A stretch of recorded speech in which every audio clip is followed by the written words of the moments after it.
Салам достор, байланышта Санчобек каналы. Бүгүн 2011-жылы чыккан Надир менен Симиндин ажырашуусу аттуу тасманы көрөбүз. Анда эмесе даяр болуп калсаңыздар, дароо эле баштайлы. Подождите, господин, клянусь, если бы я что-нибудь украла. Пошла прочь.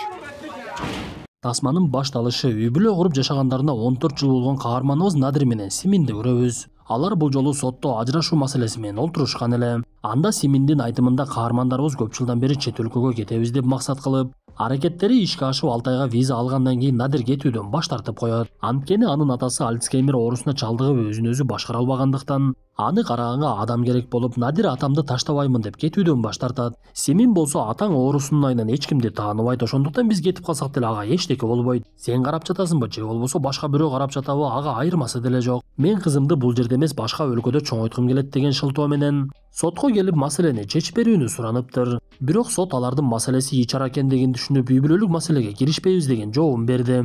Анда Симин башка өлкөгө кетем деген оюнан кайтпай кызына келип жагдайды түшүндүрүп, мени менен кетесиңби десе, кызы баш тартып атасы менен калууну каалагандыгын айтат. Анда Симин кызынан деле кайыл болду байтур, кийим кечесин алып үйүнөн чыгып кетип калды. О мобилдик операторун тандайсыңбы? Супер! Переходи на О комбо тарифтеринин линейкасы менен андан дагы мыкты болот. Сага гана маанилүүсүн кош. Акысыз комбо опцияларды туташтыр. Гигабайттарды 2 эсе көбөйтүү оңой эле. Wi-Fi таратуу албетте. Яндекс Плюска акысыз жазылуу, тасмалар, музыка, китептер жана таксиге арзандатуулар. Же ар кандай табитке ылайыктуу онлайн кинотеатрлар. Баары акысыз, баары Мой О тиркемесинде, баары сен каалагандай.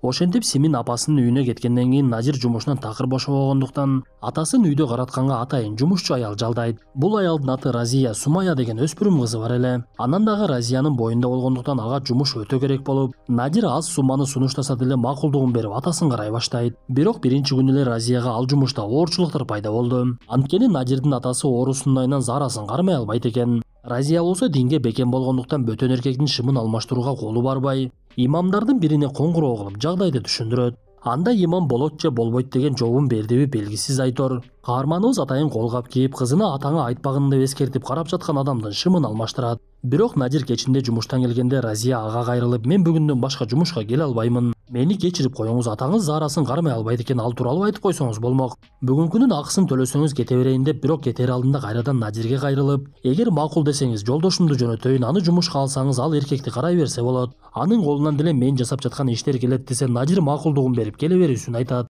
Бирок эртең менен Разия кайрадан эле өзү жумушка келди. Ал Надирден кечирим сурап, күйөөсү жумушка келе албай калгандыгын айтып, бирок жумуш ордун кармап турууну каалагандыктан күйөөсүнүн колу бошоо учагында иштеп турууну суранат. Анда Надир макулдугун берип, кайрадан эле Разия оорулуу аксакалды карай баштады. Разия жумушка кеткен учурда анын кызын караганга эч ким жок болгондуктан Сумаяны ар дайым жанында ээрчитип, үйдү тазалаган учурда кызы дагы каарманыбызга жардамын берип турчу. Ошондой күндөрдүн биринде Надир кызы менен үйүнө келсе, үйүндө эч ким жок экен. Андан дагы оорулуу атасынын колу байланып жерде жаткан болот. Муну көргөн Надир менен кызы терменин жүрөгү түшүп атасын кайрадан жаткырып, ал көз жумуп калган окшойт деп, бирок тирүү экендигин көрүп бир аз өздөрүнө келди. Бирок Надир Разияга өтө катуу жини келе баштайт. Анткени Разия атасын байлап кетип калган аз келгенсип акчасын койгон жеринен дагы таппай калат. Дела.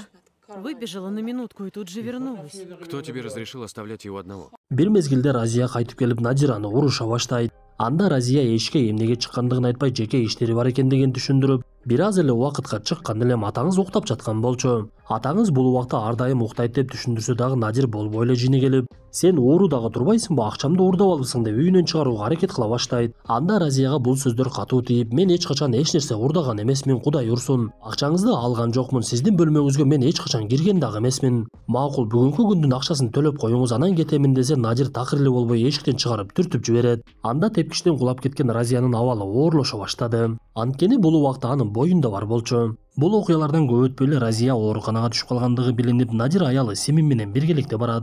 Анткени Разияны үй жумушчу кылып Надирдин аялы Симин таап берген болчу. Көрсө Разия тепкичтен кулаган мезгилде боюнан түшүп калыптыр. Андан дагы кызыгы Разиянын күйөөсү Хаджат аялы Разия иштеп жүргөндүгүн такыр билбептир. Хаджат каармандарыбыз келгенде гана толук чындыкты билип, аялынын боюнан эмне үчүн түшүп калгандыгын дагы түшүнүп, Надирди урганга аракет кылып ооруканада ызы чуу чыгып кетет. Бирок аларды бөлүштүрүп калышса, Хаджат такыр эле болбой Надирди кайра карап, мен сенин өпкөңдү үзөм дегенси өзү жака чакыра берет.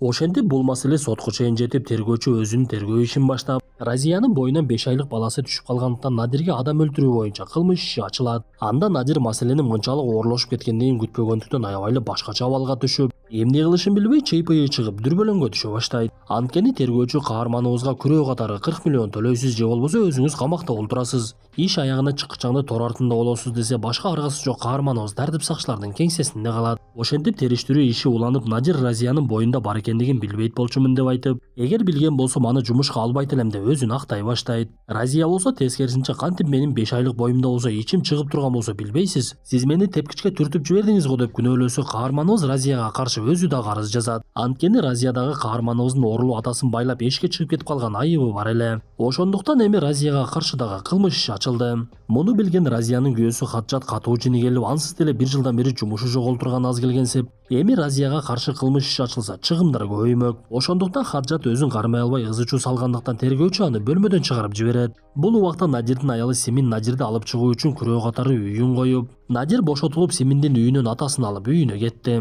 Каарманыбыз үйүнө барып эшиги менен тепкичтин аралыгын көрүп, Разиянын кандай болуп жыгылгандыгына ой жүгүртүп, ар кандай тажрыйбаларды жүргүзүп көрсө дагы каарманыбыз түрткөн мезгилде Разия жыгылмак эмес экен. Ошондуктан Надир ал жерге тартип сакчыларды чакырып, күбөлөрдү дагы көргөзүп, мен биринчиден Разияны түрткөн жокмун, жөн гана эшиктен чыгарып койгонмун. Түрткөн учурда деле ал бул жерден жыгылышы такыр мүмкүн эмес экен. Балким ал өзү кулап түшкөндүр десе, каарманыбыздын кошуналары дагы анын сөзүн тастыктап, Разия ошол күнү тепкичтерди жууган болчу, өзү деле тайгаланып кетиши мүмкүн деп кошумчалашат. Бул окуялардан кийин Хаджат каарманыбыздын кызы терме окууга мектепке барып ызы чуу сала баштаптыр. Анткени терменин мугалимдеринин бири Кахра каарманыбыздын үйүнө келип термеге сабак берип жаткан учурда Разиянын боюнда бар экендигин билип, өзүнүн тааныш дарыгерлеринин байланыш сандарын берген экен. Бирок Кахра тергөөчүгө барып болуп жаткан ишке күбөлүккө өткөндө биздин сүйлөшкөнүбүздү Надир көргөн эмес, ошондуктан Разиянын боюнда бар экендигин билбейт эле деп айтыптыр. Ошондуктан Хаджат мектепке барып Кахра менен урушуп, сен эмнеге чындыкты айтпадың, силердин сүйлөшкөнүңөрдү Надир кантип эле укпай калсын? Менин балам 5 айлык чарчап калды, сен болсо калп айтып жүрөсүң деп ызы чуу салат. Бул убакта Симин болсо Надирге келип, кызын дагы бир жолу өзү менен алып кеткенге аракет кылып,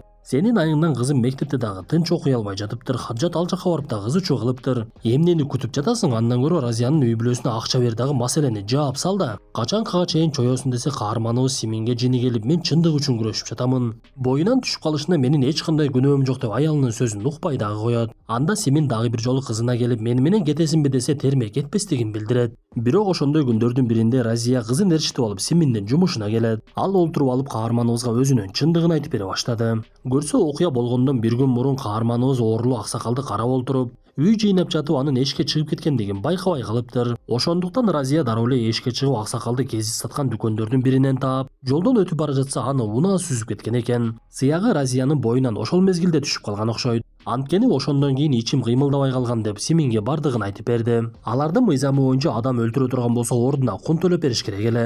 Бирок Разия динге бекем болгондуктан баласы ошол мезгилде өлдүбү же болбосо тепкичтен чыгылганда өлдүбү билбей, кандай болбосун Надир бизге акча бере турган болсо ал акча адал болбой калат деп бардыгын айтып берүүнү чечиптир. Ошентип бул чындык ачыкка чыгып, Разиянын дагы күйөөсү элдин баарына жалганчы көрүнүп, өзүн аябай жаман сезип, Разия дагы акчаны ала албастыгын түшүндүрүп, бирок жашообузду талкаладыңыздар деп Надирдин үй бүлөсүн күнөөлөйт. Ошентип бир үй бүлөнүн ажырашуусунун айынан 2 үй бүлө талкаланды. Биз тасманын аягында каармандарыбыздын кызы терме дагы деле атасын же болбосо апасын тандай албай жаткандыгын көрөбүз. Достор, ушундай мүнөттөр менен бүгүнкү тасмабыз дагы аягына чыкты. Тасманын аягында айта кетчү нерсе, шариятыбызда ажырашуу адал болгондугу менен жаратканыбыз жаман көргөн амалдардын бири. Андыктан тасмабызды үй бүлөлөр көрүп жаткан болсо, аялы эркегине жакшы мамиле кылса, эркеги аялына андан дагы мыкты мамиле кылып, бул кыска өмүрдө ажырашуусу жок эле жакшы маанайда жашап өтөлү.